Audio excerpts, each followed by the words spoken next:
Welcome to the Gear Garage Live Show. This weekly YouTube show covers whitewater rafting, river safety, oh God, I lost my paddle, gear, and anything else Zach feels like rambling on about. Well, welcome everybody to today's live show. This is a show I try to do every Tuesday where I answer questions. It's normally at 2 o'clock. Today I had to push it off a little bit to 4 o'clock, and there's some great questions, so we're going to get started. I'm going to remove that. We'll get to that later. We'll answer questions, and then I've had a lot of questions the past few weeks about beta for the new rapids on the Middle Fork. I haven't had any information, so my answer has basically been, I don't know. I have a bit more information, so I'm going to share that with you at the end of the show. So let's get started with questions, though. The first is about rope. I'd like to put something together. I hope I never need. I have some gear, but I'm wondering what kind of rope you would recommend for a pin kit. I know you guys are swamped this time of year, so no worries if you don't respond. Yeah, and just so everybody knows, like, I am swamped this time of year. So I know all of you have questions because this is when you have questions because it's when you're going boating, but it's also when I am the absolute busiest in my life and work. And so I do set this time aside to do the live show, but I can't always answer questions as often as I would like to. So thanks for understanding. I'm going to go to our website, River Hardware, which, could technically, I could call it our sponsor for the day because it's a place where we sell gear. And so we sell gear we believe in. We don't just sell things like that makes a lot of money. There's things that I think in the gear world, I see a lot of gear that I think is a poor choice. Let's just say that. In my opinion, it's a poor choice. It's stuff I'm disappointed people are buying. And so this store is my way to share with people that want the gear I like and I think is high quality with you. Does that make sense? And so I have a regular job. We run rafting trips, but I just am disappointed with a lot of gear that I see people using. And I want to have a source where you're like, yeah, this is stuff that is actually really good stuff. And so this is where I would start. We have a river rescue gear tab. And if you go there, this is the stuff I use this stuff. I recommend this stuff. This is high quality stuff. And there's 3 ropes I have here. The first is the Sterling 7/16 inch 200 foot. This is a beast. This is a great rope. This is the rope we take on commercial trips, multi-day trips. If you have big, heavy gear boats, this is a good size, a good length. This is the one I recommend, but it's expensive. It's $324. It's also pretty bulky. It's not something that everybody's going to want to carry with them, but 200 feet of this rope is amazing, and you can do a lot with that much rope. So that's the first rope I could recommend. The next one is a little bit more the everybody's rope. So you can see it's $100 cheaper. It's more affordable. It's 150 feet instead of 200, and it's 3/8 instead of a 7/16. It's still a good rope. It's still beefy. It's a lot of rope, but not like not an unlimited amount of rope. Like a big river and a 3-to-1, and you could run a rope if in some circumstances. But this is solid. And it's a pretty manageable size to carry. It's a volume-wise, like I think it's about, even though it's 75% of the length of rope, it's about half the volume because it's thinner rope. And so this is a realistic size most people could carry. So I would say for most private boaters, this is probably enough. Grand Canyon, 18-foot boats, you're probably going to want the 200-foot. Rogue, it's a 50-50. This is probably fine, but the bigger rope is better. But if you're just doing maybe day trips like the Clackamas or, I don't know, the South Fork American, this rope is perfectly adequate. So this is a little bit more day trippy light gear boat. The other one's a little bit more multi-day, big river, big gear boat type rope. This is a solid choice. The other option I have on this page is this super beefy throw bag. And this WWTC throw bag, this isn't something I enjoy wearing around my waist. It's a big rope to wear around my waist. So although I'm showing you in the photo it around the waist, it actually does better around a thwart. You can see right here, this is it. This is a photo of it like around a thwart. And I think that's a better application for it. And I wouldn't want this to be my primary throw bag because it's so heavy. It's actually hard to throw at a distance. You can throw it at a distance, but it's 75 feet of like pretty good rope. So half the distance of the one I talked about earlier. You're maybe going to get a 3-to-1 with this one, but it's going to be really tight. You might have to get creative. But if you want to be light and lean and mean, this is a sweet way to go. And you can like tie it around your thwart like that if you're paddle boating, and it's, easy access. You can't wear it around your waist. It's just a lot of rope to wear around your waist. So the quick answer to this question is go to our website, River Hardware. That's where, again, if you ask me what gear to buy, it is here, right? And then you're basically choosing between the 200 feet beefy rope, the 150 foot medium duty rope, or the like heavy duty throw bag, which is the lightest duty version. That's probably what I would go with. Jim says, how many pin kits do you carry in a commercial trip? It depends on the trip. On the Rogue, which I think pins are more likely, we carry 1.5. When I say 1.5, I say one really beefy kit, big pulleys, big 200-foot rope, one super solid kit, and then we have a smaller one that has smaller pulleys. Like I have one in my hand right now. These smaller, the smaller Rock Exotica pulleys. It has a little less gear, not as many carabiners, but no rope. So with that kit, you're depending on the other rope or a throw bag. So 1.5. I think on most commercial trips, one solid pin kit is adequate. The key part of your pin kit is your rope. Like that's really the key part. So, you want a low stretch rope. So when you pull, the energy doesn't go into stretching the rope. It goes into moving the boat. And all those ropes I showed are all low stretch ropes. So the real crux of your kit is that rope. And we have on the Rogue like a little light duty kit for small things, for if usually one pin kits, the big pin kits in the sweep boat, the very last boat. And we have usually in one of the first boats, the smaller one that can do quick access to stuff. Craig says, what's the capacity of a 38-inch rope? I got to be pretty, let you guys, I guess honest is the right word. I don't think it's the right word, but like share my opinion on this. I don't really look at the capacity of these ropes because I know they're beefy. I know this rope will not be the first thing that breaks unless it's old. Once these ropes get like 10, 15 years old, they start to need to be replaced. So this says 23 kilonewtons. That's the maximum breaking strength rating, which is not, it says 517 pounds on here. That's a typo. It's more than that. 23 kilonewtons is more than 517 pounds. I got to fix that typo. But I think it's stronger than that because that's the strength of a carabiner. And I feel like a carabiner is going to, I don't know. That's what they say. But this is probably not the thing that's going to break. I've never had a problem with static lens breaking, except I have had an old one break. I think elongation is the important thing you should look at when you're looking at a static line. And this one, the elongation at 300 pounds is 3.1%. And all the elongation ratings are, a little different, but this is a minimum stretch rope. This is designed for the least stretch. So I care more about minimal stretch than I personally do about maximum breaking strength. So hopefully that answers that question about capacity. It's on the page. And again, let's see, that one's 23 kilonewtons, which is plenty of capacity. The 200 foot is 29 kilonewtons. The reason that I think this one's a better rope is that has less stretch. Thicker ropes have less stretch, has less elongation, and it's easier to grab a thicker rope and pull. And so you're getting less stretch and more grabbability. So I care about those things personally more than maximum breaking strength. Good questions. All right, moving on. Hopefully that answers that question. Blower adapter. Any beta on whether the Makita or Milwaukee adapter fits the cheap KIMO leaf blower? I have no idea. I don't even know what a KIMO leaf blower is.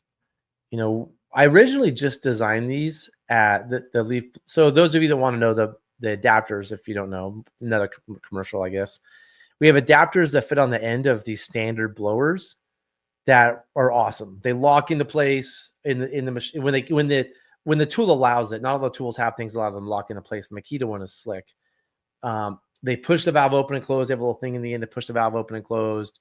They're just awesome. I'm a huge fan. We just have a new one that we're sold out of for this fancy new Makita blower. But we sell these things, and the question is asking if it fits the KIMO blower. I don't even know what that is. KIMO leaf blower. Yeah, I have no idea. I think it's this one. I can tell you with almost certainty it doesn't work. But here we go. KIMO. It looks similar, but they're all slightly different. And so, we created just the Makita one, and then people are like, you should make a DeWalt one. And we made the DeWalt one. And people are like, you should make the Milwaukee one. So we made the Milwaukee one.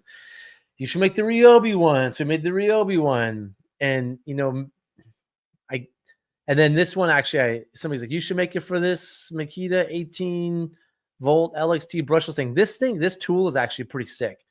I've been using this a lot. It's a better blower. It doesn't suck the air out, but it blows, I think, faster and with higher pressure. So I've been using this one lately for some applications. So we made this one. We're not going to make one for the chemo. It's too much. We've already made a lot of them. And I'm sorry to tell you, they probably don't fit. None of these probably fit that one. They all like to be slightly different. Okay, whoa.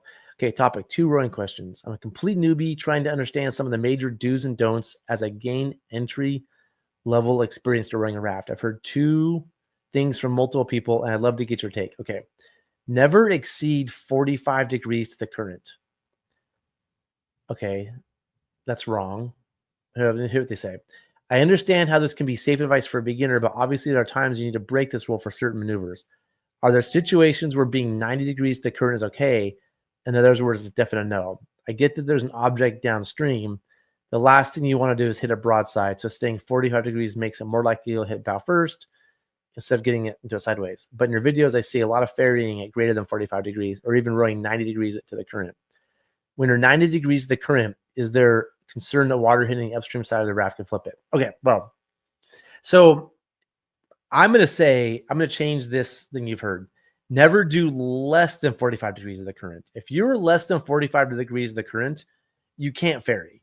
It's just ineffective. You need to be at minimum 45 degrees of the current. If you're 44 degrees, you'll ferry a little bit, but it quickly diminishes.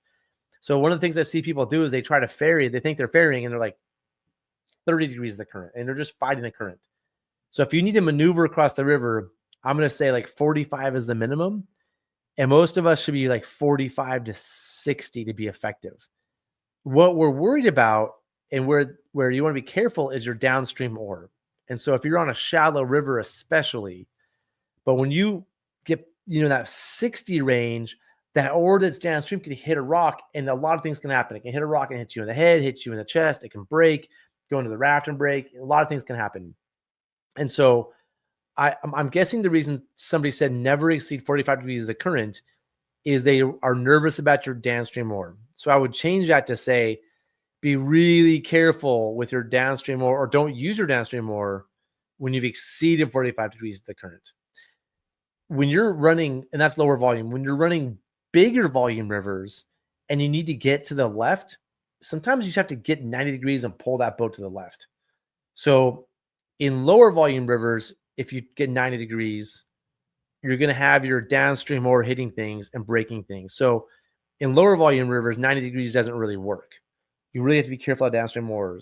With bigger volume, more powerful rivers, you don't have to worry about your downstream oar as much, but sometimes you just need to get that boat to the shore. And honestly, the fastest way, if you need to get to the left, is just turn that stern to the left bank and just pull it to the bank. So I would say that whoever told you the first one is, in my humble opinion, completely wrong. Absolutely wrong. So I'm going to say lower volume rivers, try to go 45 to 60. Higher volume rivers, don't worry about going up to 90. And if you go 120, that's a downstream ferry. Super powerful technique in some examples. But in all cases, you need to be really careful that your downstream oar is not hitting a rock, because that's a really dangerous thing for you and potentially passengers. Okay, flipping eddy lines. I've heard a few horror stories of people flipping when they hit eddy lines. No rocks, no holes, just a fast eddy line that flipped them. but in your videos you show catching eddies by pushing and pulling. It always looks smooth. What would someone have to do wrong to flip in that situation instead of catching the eddy cleanly like you do? The stories I've heard don't involve getting pinned or hitting an obstacle, just the eddy line itself. And honestly, the eddy lines you cross in your videos look just as strong or stronger than what you're describing. I don't know where you're hearing all these horror stories about people flipping eddy lines. It's probably like there are, like in the Grand Canyon and big volume rivers, big eddy lines that can flip you. It also depends on how heavy your boat is. Like a super light boat, like, is easier to flip on eddy line. I'm not going to stress about this right now as a beginner. Like, I don't think you're going to flip on an eddy line as a beginner. It's something that can happen, and I think horror stories is a little bit of an exaggeration. Like, usually if you flip on an eddy line, it's not like a horror story is when you pin on a rock and you're there all day and you lose all the beer. A horror story is when you flip somewhere dangerous and people, get hurt or worse.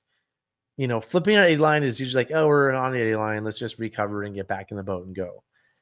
But I mean, I can only think of a couple of examples of ever this happening in the real world. And I mean, yeah, I'd be more worried about other things. Yeah, I'd be more worried about catching eddies, because catching eddies is a very important skill. Like, you want to be able to catch eddies. So I would focus on catching eddies and not stress out about flipping on these eddy lines. And when you go to the Grand Canyon, then think about it. If you end up in some huge volume river in Peru, think about it. Or if some river here is flooding, it could be a concern. But in this learning stage and probably the stuff you're doing, I wouldn't worry about it. Yeah. Good questions, though. So basically, both these things you heard, I in my opinion, are just absolutely wrong and silly. Okay, Craig, when doing a downstream ferry is 45 degrees downstream of the sweet spot. Yeah, that's probably.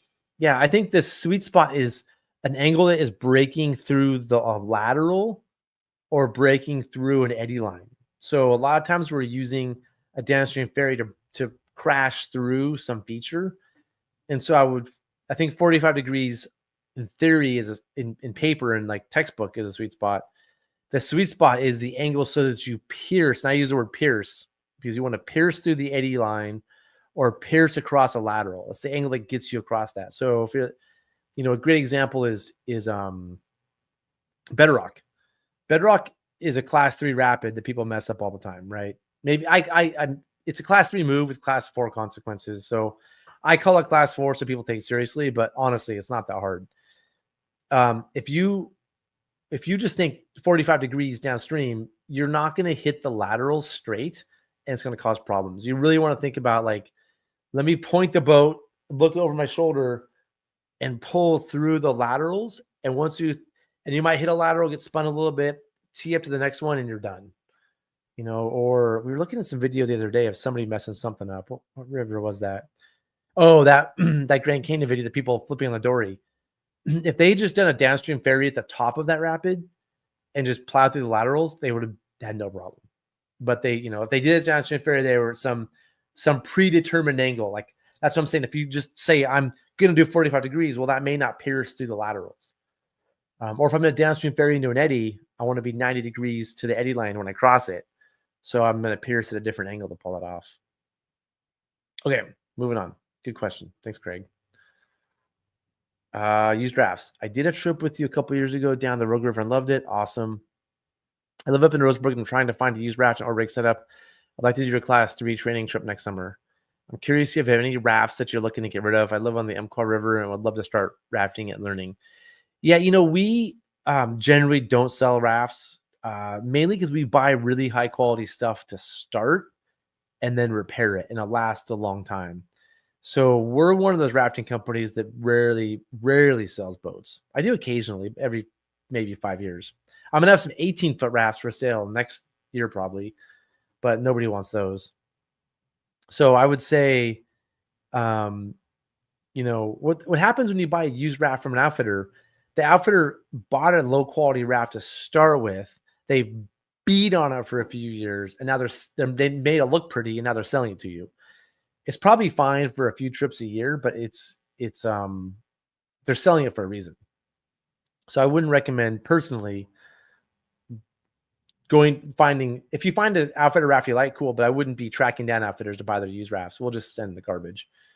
We just want to sell the stuff that's falling apart. Like the 18-foot boats I want to sell, it's because I know they're falling apart now and I don't want to own them in a year. So I'm going to sell them to somebody before they fall apart. Kind of like a used car. So, if you're on if you can buy new, I'd always recommend that. If you're on a budget, the RMR is the Rocky Mountain rafts are make a great budget raft. If you're on a budget, but you're thinking long-term, like, hey, I want a boat that's going to last me 10, 15, 20 years, just go buy some American-made boat, like an Air, a Moravia, a Wing, a Sotar. Just get some high-quality boat and just recognize it's a long-term investment. Because if you buy a used boat from me this year, it's going to be worth nothing in 5 years. It's going to be just basically trash. If you buy a nice new boat now, it's going to have some value in 5 years because it has life left. Okay, cool. Let's see if I have more questions. Okay, no more questions. Sweet. I'm going to go see some questions that came in. I'm constantly amazed at the amount of bad advice and bad rowing practice I've witnessed. A lot of them just don't make any sense. I'm thankful for this source of reliable information. Thanks.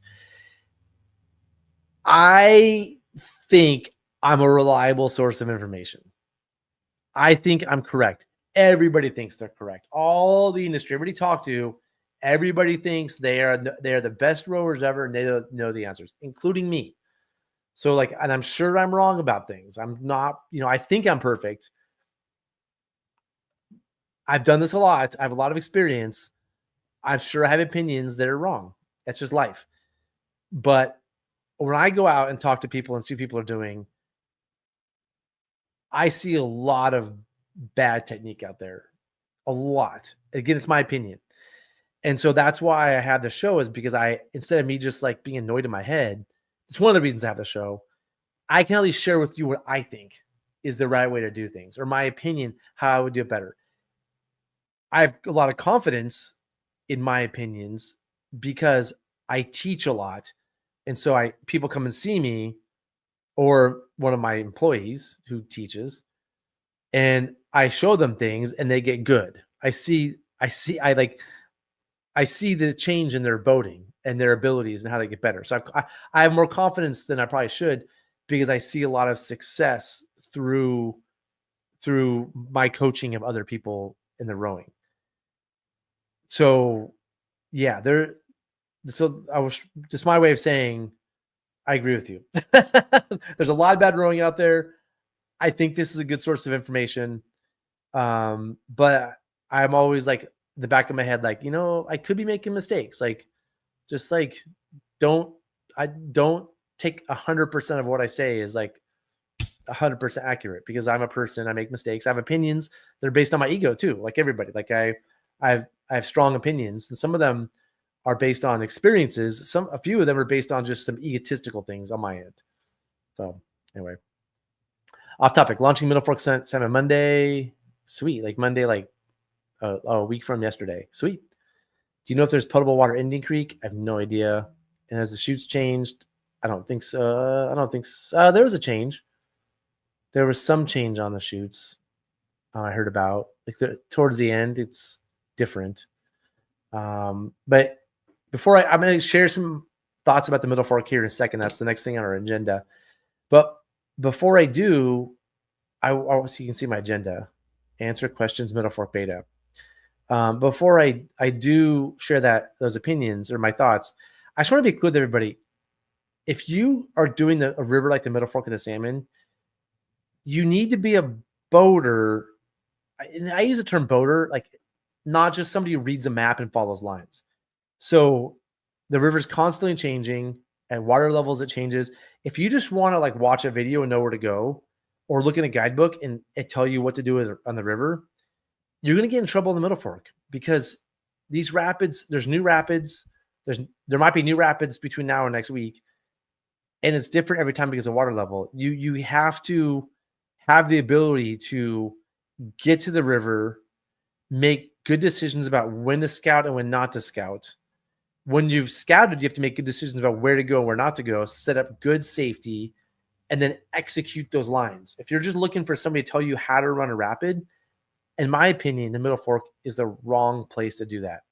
And I think that because I see it all the time. people on the Middle Fork just stuck everywhere, scatting for hours, just having these like epics that most people who are good boaters shouldn't be having. Most people are good boaters. It shouldn't be that hard, but people really struggle. Okay, so that's my little preamble. I want to share this photo of Hell's Half. So from what I'm hearing from the guides, and I haven't been down the Middle Fork yet. I go next week, I guess in a week and a half. And a lot of people have been asking me questions about the Middle Fork, and so I now have some information.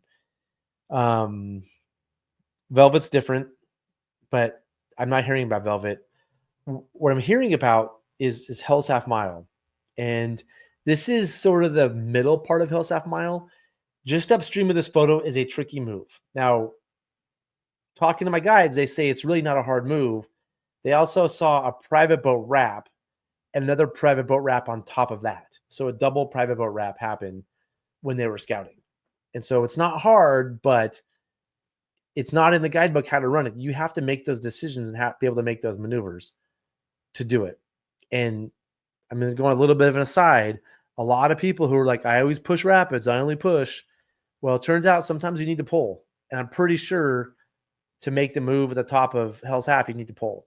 But I'm not going to, yeah, that's a whole other topic. I guess I shouldn't go on a separate part. But you get past the initial part where we saw a boat wrapped on top of another boat last week. Then you get to this. You have to finish on the left here. So like, I can't show you. Can I show you on my thing? I guess I can't show you my cursor here. But like there's some like slack water on the left. That's where you have to get to. That's the left channel. The right channel here below, like out of sight, I think dead ends. And so you have to make it through all this shallows to get to the left. And talking to my crew, they had to actually they got the boat stuck and had to just pull the boats. There's no distinct line through here. There's no like channel right now. So you're definitely going to get stuck, and you're almost definitely going to have to get out of your boat and push and pull and push and pull and push and pull and do some finagling to get through this. And it's going to be hard. So this requires some athleticism. If everybody's just like used to sitting on their like high chairs with their umbrellas and they're drinking their Mai Tais and they're not physically fit, this is going to be a problem here. You're going to need to not be drinking that day. Hopefully not the whole trip drinking on the river, but you're going to want to be aware. And you're going to have to get out and push and pull a boat on rocks that are fairly new. These rocks have not been stepped on a million times. So like rocks could shift. So you want good footwear. This is the crux.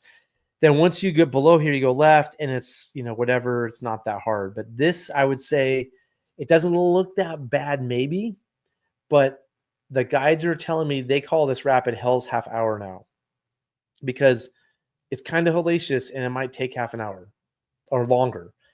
And the real problem occurs when there's a group of people who aren't very good boaters who are all just stuck here. And then there's, 6 more groups behind them. Some private groups now have like 15, 20 boats. I mean, on a typical Middle Fork put-in date, there could be 80, 90 boats that have to get through here. Well, if the first group through is just, posted up this whole area and just boats stuck everywhere and people that can't move their boats, it's going to create a problem for everybody behind them, including the sweep boats, the commercial sweep boats that have to get through here too. So I would say this is the crux. I would say you really want to be light, and talking to my crew, they want to be light.